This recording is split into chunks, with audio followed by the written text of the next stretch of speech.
Olá pessoal, tudo bem? Meu nome é Paulo César, PC, professor de Geografia. Vamos analisar algumas características da imigração para o Brasil? Então, vamos à aula.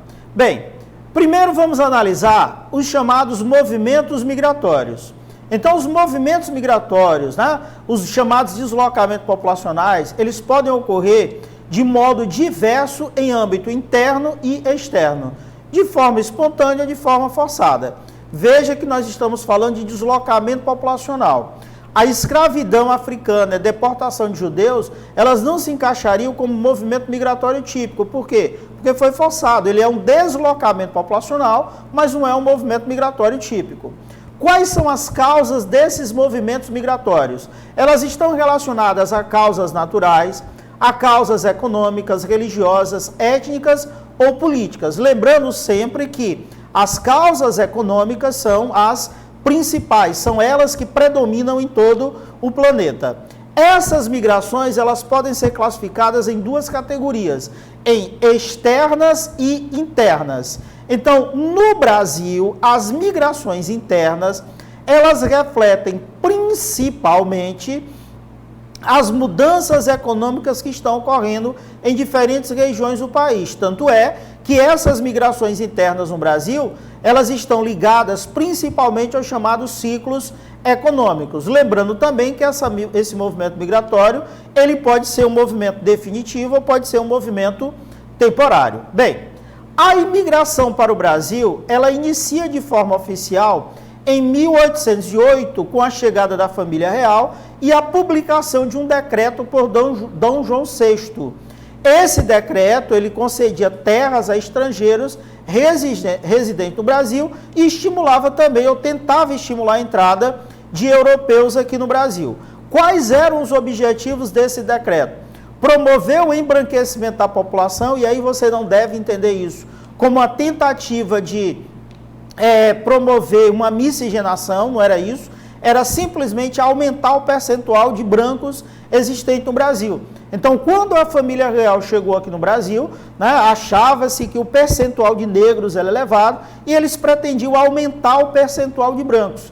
Então, incentivaram a vinda de alguns casais alemães aqui para o Brasil, alemães e suíços para o Brasil, especialmente para o Rio de Janeiro, com uma tentativa de aumentar esse percentual de brancos. A outra era a necessidade de ocupar e povoar o território brasileiro. Observe que hoje, em pleno século XXI, nós temos muitas áreas do território brasileiro completamente desocupadas. Tudo bem? Então imagine como era isso aí no século XIX. E outra era a necessidade de aumentar a produção agrícola. Essa tentativa de aumentar esse contingente de imigrantes europeus no Brasil, ele não vai surtir muito efeito no primeiro momento. Tanto é que o Brasil ele recebeu menos imigrantes do que, por exemplo, os Estados Unidos, ele recebeu menos imigrantes do que a Argentina e também menos imigrantes aí do que o Canadá. Então vamos analisar aqui os fatores que foram desfavoráveis à imigração para o Brasil. Então podemos colocar como fatores desfavoráveis a ausência de uma política de colonização e imigração eficiente. Muitos recebiam terras que eram de difícil acesso, terras localizadas no interior, não tinham como ter acesso a essas regiões.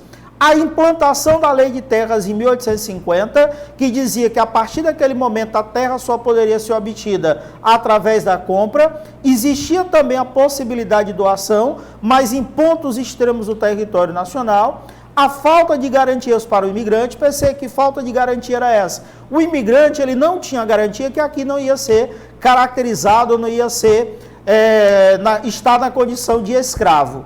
O longo período de escravidão no Brasil, nós temos do século XVI até 1888, e a questão relacionada à tropicalidade do Brasil. Observe que eu coloquei essa questão da tropicalidade como último fator, para você nunca considerar que essa tropicalidade foi um fator principal. Poderíamos colocar que todos os outros foram muito mais importantes, contribuíram muito mais, para que essa entrada de imigrantes ela fosse extremamente reduzida aqui no território brasileiro. Tudo bem? Aqui temos, pessoal, algumas imagens relacionadas a essa condição de escravidão no Brasil. Lembrar que esse longo período de escravidão, ele dificultou realmente a entrada do imigrante no território nacional. Então, pessoal, vamos só recapitular e vamos ver como nós chegamos até aqui.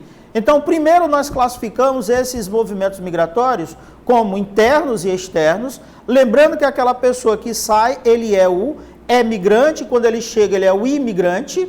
Classificamos também essas migrações como definitivas ou temporárias. Então, internas e externas, definitivas e temporárias, e esses deslocamentos populacionais que podem ocorrer de forma espontânea ou de forma forçada. Lembrando que, quando é forçado, você não vai caracterizar como um movimento migratório típico. As migrações, elas podem ser caracterizadas, ou as principais causas naturais, causas econômicas, religiosas, étnicas ou políticas. Lembrando que a principal delas são as causas de caráter econômico. A imigração para o Brasil inicia de forma oficial em 1808 com a publicação de um decreto por Dom João VI. Tá? E aí os objetivos desse decreto: promover o embranquecimento da população, a necessidade de ocupar e povoar o território e a necessidade de aumentar a produção agrícola no território no Brasil. Mesmo assim, o Brasil recebeu menos imigrantes que os Estados Unidos, do que o Canadá e do que a Argentina. Tudo ok? E aí os fatores desfavoráveis à imigração para o Brasil. Pessoal, chegamos ao final de mais uma aula. Espero que ela tenha sido boa, espero que ela tenha sido proveitosa. Um grande abraço, pessoal. Tchau!